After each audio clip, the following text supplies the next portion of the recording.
ಹಿರಿಯ ನಟ ಬ್ಯಾಂಕ್ ಜನಾರ್ದನ್ ಅವರು ಇನ್ನಿಲ್ಲ. ಸೊ ಈ ಒಂದು ಸಂದರ್ಭದಲ್ಲಿ ನಮ್ಮ ಜೊತೆ ಮಾತನಾಡೋದಕ್ಕೆ ಅವರ ಆಪ್ತರು ಮತ್ತು ಹಾಸ್ಯ ಕಲಾವಿದರಾದಂಥ ಮೈಸೂರು ರಮಾನಂದ್ ಅವರು ಇದ್ದಾರೆ. ಸರ್, ಮೊದಲನೇದಾಗಿ ನಿಮ್ಮ ಮತ್ತು ಅವರ ಒಡನಾಟ ಹೇಗಿತ್ತು? ಇವತ್ತು ಅವರು ಇಲ್ಲ ಅಂತ ಸುದ್ದಿ ಕೇಳಿದಾಗ ನಿಮ್ಮ ಒಂದು ರಿಯಾಕ್ಷನ್ ಹೇಗೆ? ನೋಡಿ, ಇವತ್ತು ಬೆಳಗಿನ ಜಾವ ಒಂದು 3 ಗಂಟೆ ಸಮಯಕ್ಕೆ ಫೋನ್ ಬಂತು.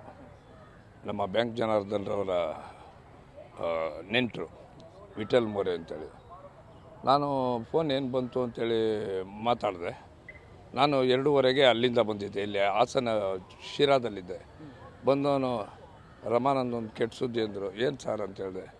ಇಲ್ಲ, ಈ ರೀತಿ ಬ್ಯಾಂಕ್ ಜನಾರ್ದನ್ ಅವರು ತೀರೋಗ್ಬಿಟ್ಟಿದ್ದಾರೆ ಅಂದರು. ಒಂಥರ ಕೇಳ್ತಾನೆ ಶಾಕ್ ಆಗಿಬಿಡ್ತು. ಮೊದಲನೇದಾಗಿ ನಾವು ಅವರು ಕಳೆದ ಒಂದು 3 ದಶಕಗಳಿಂದ 30 ವರ್ಷದಿಂದ ಒಟ್ಟಿಗೆ, ಮೂಲತಃ ನಮ್ಮ ಬ್ಯಾಂಕ್ ಜನಾರ್ದನ್ ರಂಗಭೂಮಿ ಹಿನ್ನೆಲೆಯಿಂದ ಬಂದವರು. ಹವ್ಯಾಸಿ ನಾಟಕಗಳು, ವೃತ್ತಿ ಕಂಪನಿಗಳಲ್ಲಿ ಎಲ್ಲ ಕಡೆ ನಾಟಕ ಮಾಡ್ತಿದ್ದವರು. ಕಾಶಿನಾಥ್ರವ್ರ ಸಿನಿಮಾದಲ್ಲಿ ಒಂದೊಳ್ಳೆ ಬ್ರೇಕ್ ಸಿಕ್ತು, ಅಜಗಜ ಅಂತ. ನಾವೆಲ್ಲ ಕಾಶಿನಾಥ್ರವರ ಶಿಷ್ಯಂದರು. ಉಪೇಂದ್ರರವರ ವಿಶ್ವ ಸಿನಿಮಾದಲ್ಲಿ ಬ್ಯಾಂಕ್ ಜನಾರ್ದನ್ಗೆ ತುಂಬ ವಿಶಿಷ್ಟ ವಿನೂತನವಾದ ಪಾತ್ರ ಸಿಕ್ಕಿದ್ದನ್ನು ಅದನ್ನು ತಮ್ಮದೇ ಆದ ಶೈಲಿಯಲ್ಲಿ ಚಾಪ್ ಮೂಡಿಸೋರು. ಅವತ್ತಿಂದ ಅವರು ಹಿಂತಿರುಗಿ ನೋಡಲೇ ಇಲ್ಲ, ಮುಂದುವರಿತಿದ್ರು. ಭಾಳ ನೋವಿನ ಸಂಗತಿ ಏನಪ್ಪ ಅಂತ ಹೇಳಿದ್ರೆ, ಪ್ರತಿದಿನ ನಾವು ಹಿರಿಯ ಕಲಾವಿದರೆಲ್ಲ ಇರ್ತೀವಿ. ಹೇಗಿದ್ಯಪ್ಪ, ಏನಾಯ್ತಪ್ಪ, ಆರೋಗ್ಯ ಹೇಗಿದೆಯಪ್ಪ, ಚೆನ್ನಾಗೇ ಇದ್ದರು. 2 ಸಾರಿ ಆಂಜಿಯೋಗ್ರಾಮ್ ಆಗಿತ್ತು, ಅನಾರೋಗ್ಯಕ್ಕೆ ತುತ್ತಾಗಿದ್ರು. ಇತ್ತೀಚಿನ ದಿನದಲ್ಲಿ ಏನಾದರೂ ಫೋನ್ ಮಾಡಿ ಮಾತಾಡಿದ್ರೆ ಅಥವಾ ಭೇಟಿ ಆಗಿದ್ರ? ಅವ್ರನ್ನ ಭೇಟಿಯಾಗಿದ್ದು, ಒಂದು ಮದುವೆ ಕರ್ಕೊಂಡೋಗಿದ್ದೆ.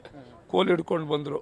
ಸ್ವಲ್ಪ ಮುಖದಲ್ಲಿ ಕಳೆ ಕುಂದಿತ್ತು, ಆದರೂ ಬರುವ ಉತ್ಸಾಹ ಇತ್ತು. ರಮಾನಂದ್, ಈಗ ಕುಲದಲ್ಲಿ ಕೀಲಿ ಯಾವುದೋ ಸಿನಿಮಾದಲ್ಲಿ ಪಾತ್ರ ಮಾಡಿದೆ, ಕೂತ್ಕೊಂಡೇ ಮಾಡಿದೆ, ನಡೆಯೋದಕ್ಕಾಗೋದಿಲ್ಲ ಅಂತ ಹೇಳಿದ್ರು. ಇರಲಿಯಪ್ಪ, ಯಾಗೋ ಹೊಟ್ಟೆಲ್ಲಿ ಇದು ಮಾಡಬೇಕು ಅಂತ. ನಾವು ಕಲಾವಿದರು ಆಗಿದ್ದೀವಿ ಅಂತ ಹೇಳಿದ್ರೆ, ಹಳೆ ಕಲಾವಿದರು ನಾವೆಲ್ಲ, ಹಿರಿಯ ಕಲಾವಿದರು. ನಮ್ಮ ಕಷ್ಟಕ್ಕೆ ಅವರಾಗೋರು, ಅವ್ರ ಕಷ್ಟಕ್ಕೆ ನಾವು ಆಗ್ತಿದ್ವು. ಅದ್ರೇನು ಇವತ್ತಿಲ್ಲ ಅನ್ನೋದು ನಿಜವಾಗ್ಲೂ ಭಾಳ ನೋವಿನ ಸಂಗತಿ. ತುಂಬ ದುಃಖ ತರುತ್ತೆ. ಯಾಕೆಂತ ಅವರಿಲ್ಲ ಅನ್ನೋದನ್ನು ನಾವು ನೆನೆಸ್ಕೊಳ್ಳೋದಕ್ಕೆ ಹೋಗಲ್ಲ. ಈಗ ಒಂದು 4 ದಿನದಿಂದೇನೋ ಫೋನ್ ಮಾಡಿದ್ದೆ. ಹೇಗಿದೆಯಪ್ಪ, ಏನಿದೆಯಪ್ಪ, ಯಾವ್ದಾದ್ರು ಕೂತ್ಕೊಂಡು ಇರೋವಂಥದ್ದಿದ್ರೆ ಯಾವ್ದಾದ್ರು ಹೇಳಪ್ಪ ಅಂತ ಚೆನ್ನಾಗೇ ಮಾತಾಡಿದ್ರು. ಆದರೆ ಭಾಳ ನೋವಿನ ಸಂಗತಿ ಅಂತ ಹೇಳಿದ್ರೆ, ಈಗ ಅವರು ನಮಗೆ ತುಂಬ ಫೋನ್ಗಳು ಬರುತ್ತೆ. ಬೆಳಗಿನ ಜಾವ ಇದ್ದು ನಾನು ಒಂದು 6 ಗಂಟೆ ಅಷ್ಟೊತ್ತಿಗೆ ದೊಡ್ಡಣ್ಣವ್ರಿಗೆ ಫೋನ್ ಮಾಡಿದೆ. ಏನೋ ಒಳ್ಳೆ ಆಘಾತಕಾರಿ ಸುದ್ದಿ ಹೇಳ್ಬಿಟ್ಟು ಎಲ್ಲೋದ್ರು. ರಮೇಶ್ ಅರವಿಂದ್ ಅವ್ರಿಗೆ ಫೋನ್ ಮಾಡಿದೆ. ಅವರು ಫ್ಲೈಟಲ್ಲಿ ಕೂತಿದ್ರು. ನಾನು ನಾಳೆ ಬರ್ತೀನಿ ಅಂತ ಹೇಳಿದ್ರು. ಸರ್, ಇಲ್ಲ ಸರ್, ಇವತ್ತೇ ಬೆಳಗಿನ ಜಾವ ಹೋಗಿರೋದು, ಇವತ್ತೇ ಎಲ್ಲ ಇದು ಮಾಡಿಬಿಡ್ತಾ ಇದ್ದಾರೆ. 500ಕ್ಕೂ ಹೆಚ್ಚು ಸಿನಿಮಾಗಳನ್ನು ಮಾಡಿದವರು. ಚಿತ್ರರಂಗದಲ್ಲಿ ಯಾವುದೇ ರೀತಿಯಾದ ಅವರು ಕಪ್ಪು ಚುಕ್ಕೆ ಇಲ್ಲದೇ ರೀತಿ ನಡ್ಕೊಂಡಂಥವ್ರು, ಎಲ್ಲರಿಗೂ ಕೂಡ ಆತ್ಮೀಯ ಒಡನಾಟದಲ್ಲಿದ್ದಂಥವ್ರು. ಸೊ ಇವತ್ತು ಇದ್ದಕ್ಕಿದ್ದಂಗೆ ಈ ಥರ ಸುದ್ದಿ ಕೇಳಿದಾಗ ನಿಮಗೆ ಏನು? ಹೌದು, ತುಂಬ ಒಂದು ಹೆಚ್ಚು ಕಡಿಮೆ ಒಂದು 700-800 ಸಿನಿಮಾಗಳು ಮಾಡಿದರು. ಎಲ್ಲೂ ಜಂಬದ್ ಮಾತಾಡ್ತಿರ್ಲಿಲ್ಲ, ಎಲ್ಲರ ಜೊತೆ ಸೇರೋರು. ಅವ್ರಿಗೆ ಬದುಕನ್ನು ಕಲಿಸಿದ್ದು ರಂಗಭೂಮಿ ಹಿನ್ನೆಲೆಯಿಂದ ಬಂದ್ರಲ್ಲ.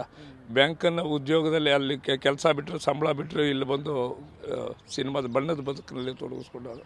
ಆದರೆ ಏನಂತಂದರೆ, ನಾನು ಈಗ ಪೋಷಕ ಕಲಾವಿದರ ಸಂಘ ಇದೆ.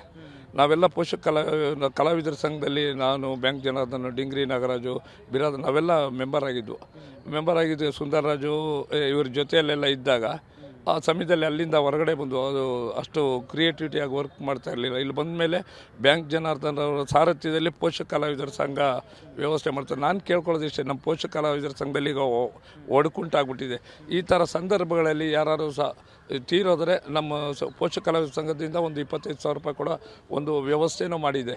ಅದು ಸಂತೋಷ. ಆದರೆ ಈ ರೀತಿ ಕಾರ್ಯಕ್ರಮಗಳಲ್ಲಿ ನಮಗೆ ಒಂದು ವೇದಿಕೆ ಅಂತ ಹೇಳಿದ್ರೆ, ರವೀಂದ್ರ ಕಲಾಕ್ಷೇತ್ರದಲ್ಲಿ ಸಾರ್ವಜನಿಕವಾಗಿ ಅವ್ರಿಗೆ ಅಭಿಮಾನಿಯವರಿಂದ ಜಾಸ್ತಿ ಅವ್ರನ್ನ ನೋಡುವಂಥ ಬಳಗಕ್ಕೆ ಅದು ನಿಮ್ಮಂಥ ಈ ಚಾನಲ್ ಮುಖೇನ ಅವ್ರಿಗೆ ಗೊತ್ತಾಗಬೇಕು, ಅವರ ಅಂತಿಮ ದರ್ಶನ ಪಡಿಬೇಕು. ಏನು ಹೇಳೋದಲ್ಲ, ಹಾಸ್ಯ ಕಲಾವಿದರು ಒಬ್ಬರಾದ್ಮೇಲೆ ಒಬ್ಬರು ಹೋಗ್ತಾರೆ ನೋಡಿ. ಮಿಮಿಕ್ರಿ ಗೋಪಾಲ್ ಇಲ್ಲ, ಮಿಮಿಕ್ರಿ ರಾಜ್ಗೋಪಾಲ್ ಇಲ್ಲ, ಕರಿಬಸವಯ್ಯ ಇಲ್ಲ, ಅನುಭವ ಅರವಿಂದ್ ಇಲ್ಲ, ಮತ್ತು ಮೈಕಲ್ ಮಧು ಇಲ್ಲ. ಹೀಗೆ ಎಲ್ಲರೂ ಹೋಗ್ತಾ ಇದ್ದಾರೆ. ಆದರೆ ಏನಂತಂದರೆ, ಎಲ್ಲರೂ ಅಕಾಲಿಕ ಮರಣ, ಇನ್ನೂ ಅನಾರೋಗ್ಯಕ್ಕೆ ತುತ್ತಾಗೋದ್ರು. ಆದರೂ ಏನಪ್ಪ ಅಂತೇಳಿದ್ರೆ, ಸರ್ಕಾರ, ನಾನು ಹೇಳೋದು ಹಾಸ್ಯ ಕಲಾವಿದರಿಗೆ ಅಂತಲೇ ಒಂದು, ನಾನು ಅಂಬರೀಷ್ ಅವ್ರ ಹತ್ರ ಕೇಳ್ಕೊಂಡಿದ್ದೆ. ನಾನು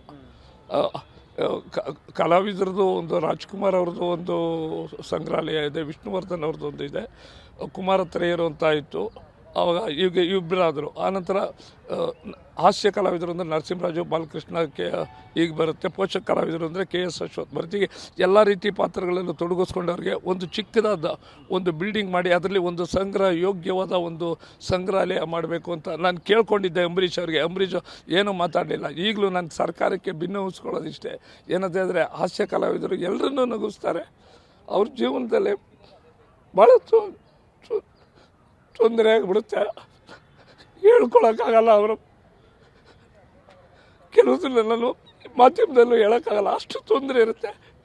ಎಲ್ಲರೂ ನಗ್ಸಿರ್ತಾರಲ್ಲ ಅಳೋ ಕಲಾವಿದರಿಗೆ ಸರ್ಕಾರ, ಸಂಘ ಸಂಸ್ಥೆಗಳು ಅವ್ರ ನೋವಿಗೆ ಸ್ಪಂದಿಸಬೇಕು. ಕಲಾವಿದರು ಸಂಘ ಅಂತೇಳಿದ್ರೆ ಅದಕ್ಕೊಂದು ಕಟ್ಟಡ ಮಾಡಿ ಅವರ ನೆನಪು ಅಜರಾಮಜರ ಉಳಿಯೋಂಗೆ ಮಾಡಬೇಕು. ಮುಸುರಿ ಕೃಷ್ಣಮೂರ್ತಿ ಇಲ್ಲ, ದಿನೇಶ್ ಇಲ್ಲ. Thank you sir. ನಿಮ್ಮ ಈ ಒಂದೇನು ಅಹವಾಲು ಇದೆ ಅದನ್ನು ನಾವು ಕೂಡ ಇದು ಮಾಡ್ತೀವಿ. ಧನ್ಯವಾದಗಳು ಸರ್. ಇದಿಷ್ಟು ಏನಂದರೆ ಮೈಸೂರು ರಮಾನಂದ್ ಅವರು ಪೋಷಕ ಕಲಾವಿದರು ಸಂಕಷ್ಟದಲ್ಲಿದ್ದಾರೆ. ಪೋಷಕ ಕಲಾವಿದರ ಒಂದು ಕಷ್ಟ ನಷ್ಟ ಏನಿದೆ ಅದನ್ನು ಸರ್ಕಾರ ಕೂಡ ಗಮನಿಸಬೇಕು ಅನ್ನೋದು, ಮತ್ತು ಜೊತೆಗೆ ಆಪ್ತ ಗೆಳೆಯನನ್ನು ನೆನೆದು ಭಾವುಕರಾದಂಥ ಸಂದರ್ಭ. ಕ್ಯಾಮ್ರಾ ಪರ್ಸನ್ ರವಿ ಜೊತೆ ಧನು ಎಲ್ಗಚ್, ಪಬ್ಲಿಕ್ TV ಬೆಂಗಳೂರು.